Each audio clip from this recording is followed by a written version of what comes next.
জঙ্গল ছিল। সেই জঙ্গলে অনেক পশু পাখি জীব জন্তু ও এক রাক্ষস বাস করত।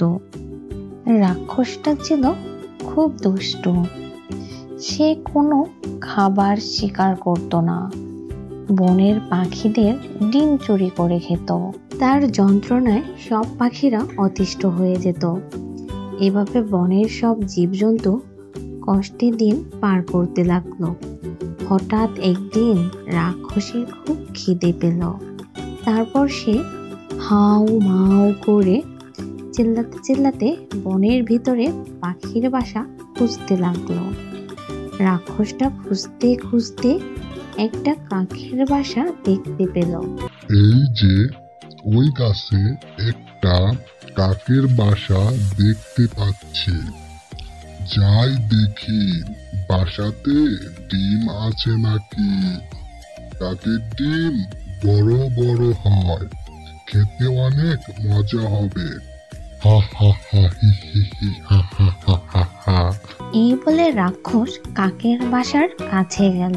তারপর সে দেখতে পেল বাসার ভিতরে 4টে ডিম রয়েছে। রাক্ষস খুশি হয়ে গেল। ওর ডিমগুলো খেয়ে ফেলল। কিন্তু রাক্ষস তো অনেক বড়, রাক্ষসের অনেক বড় পেট। রাক্ষসের কি আর 4টে ডিম দিয়ে হয়?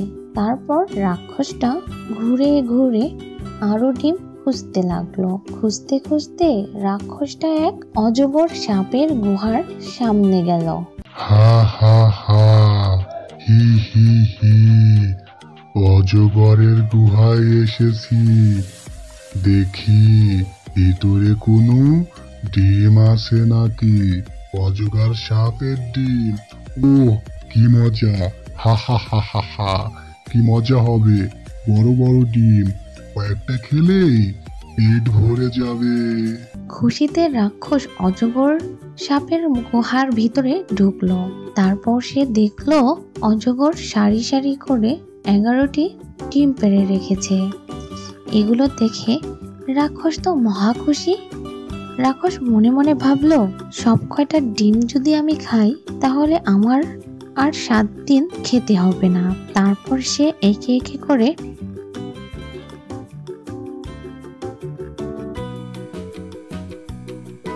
11টা ডিম খেয়ে ফেলল।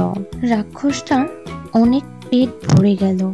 সে কোনো রকম ভাবে ধীরে ধীরে হাঁটতে হাঁটতে তার গুহায় যেতে লাগলো। যেতে যেতে পথে তার সাথে এক টুনি পাখির সাথে দেখা হলো।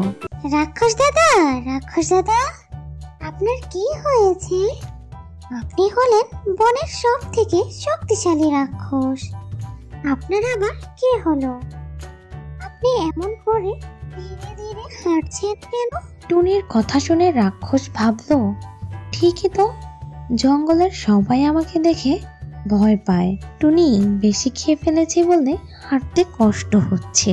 আচ্ছা টুনি, কষ্ট হচ্ছে কেন জানো? সব তোমাকে আমি বলছি। তারপর রাক্ষস টুনিকে সব বলতে লাগলো। পশ্চিমের জঙ্গলের পাশে যে অজগর বাস করে, আজ আমি অজগরের সবগুলো ডিম খেয়ে ফেলছি। তার জন্য হাঁটতে আমার কষ্ট হচ্ছে। তুই কিন্তু টুনি কেউরে কিছু বলবি না। ওমা রাক্ষস দাদা, আপনি হলেন বনের সব থেকে শক্তিশালী রাক্ষস। আপনার কথা কি ফেলতে পারি আমি? এভাবে হাঁটতে হাঁটতে রাক্ষস তার বাড়িতে গিয়ে নাক ডেকে ঘুমিয়ে পড়ল। কিছুক্ষণ পর অজগর সাপ যখন তার গুহায় এলো, তখন সে দেখতে পেল তার একটি ডিমও গুহাতে নেই। এটা দেখে অজগর সাপ খুব কষ্ট পেল। ও কাঁদতে কাঁদতে বলতে লাগলো, আমার ডিমগুলো যে খেয়েছে তাকে যদি আমি পেতাম তাহলে আমি তাকে খেয়ে ফেলতাম। মন খারাপ করে অজগর সাপ বনের ভিতরে খুঁজতে লাগলো কে তার ডিমগুলো খেয়ে ফেলেছে। খুঁজতে খুঁজতে অজগরের এমন অবস্থা দেখে টুনি সব খুলে বলল। অজগর ভাই, অজগর ভাই, আমি জানি আপনার কেন মন খারাপ। তুমি কিভাবে জানলে আমার ডিমগুলো কে খেয়ে ফেলছে? ভাই, ওই ডিমচোর রাক্ষস আপনার সব ডিমগুলো খেয়ে ফেলেছে। ও আমাকে ভয় দেখিয়ে গেছে, জানি আমি কাউকে কোনো কিছু না বলি, কিন্তু আপনার কষ্ট দেখে আমি আর সহ্য করতে পারলাম না। অজগর ভাই, আপনাকে কিছু একটা করতেই হবে। টুনির এই কথা শুনে অজগরের অনেক রাগ হলো। রাগে সে ফোঁস করতে লাগলো। তারপর সে খুঁজে খুঁজে রাক্ষসের গুহায় গেল। অজগর দেখতে পেল রাক্ষস তার ডিমগুলো খেয়ে মনের সুখে নাক ডেকে ঘুমিয়ে আছে। এই সুযোগে অজগর কাজে লাগালো। সে তাড়াতাড়ি করে রাক্ষসটাকে খেয়ে ফেলল। তারপর বনের সব জীবজন্তু পশু পাখি মনের সুখে শান্তিতে বসবাস করতে লাগলো। আচ্ছা বন্ধুরা, আমরা এই গল্প থেকে কি শিখতে পেলাম? লোভে পাপ, পাপে মৃত্যু। রাক্ষসটা যদি লোভ না করতো তাহলে হয়তো সে বেঁচে যেত।